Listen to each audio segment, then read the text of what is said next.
Het enorme grote gebouw hierachter is Alexandra Palace. Gewoon wij een evenementenhal met popconcerten en het WK darts bijgelijks houden worden. Maar tijdens de Olympische Spelen is het omturnd tot Holland Heinekenhuis. En daar werk je echt wat vriezen.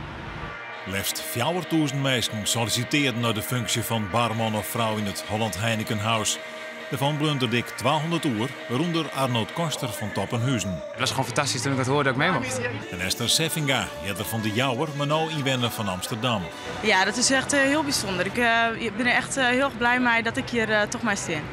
Op dit plek komen oudai honderden en jongens duizenden mensen bij elkaar naar de sport te zijn in de Sportarena. Even verderop is de grote feesthal en dat is de place to be, nevens de Friezen. Nou, ik sta achter de bar in de ceremoniehal, dus wel een beetje de eye-catcher van het Holland Heinekenhuis. Dat is toch een beetje waar het om gaat.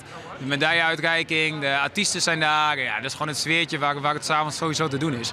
Ja, het is gewoon fantastisch dat je dat... dat is eigenlijk het plekje wat eigenlijk iedereen wil. De sfeer in het huis is ontnota geweldig. Met name Sneuntejun doet DJ Afrojack Draaides die het stampvol.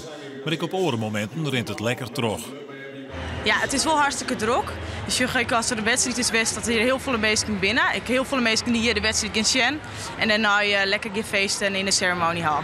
Arnoud en Esther moeten alle dagen werken. De vraag is dan of ze zelfs wel wat meekrijgen van de Spelen. Het antwoord genoeg.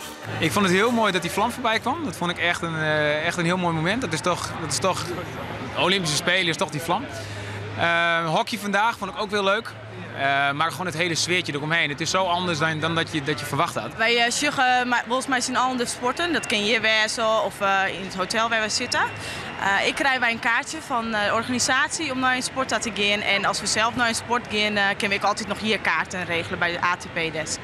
De eerste huldiging van een Nederlandse sporter is van de Joen met Marianne Vos.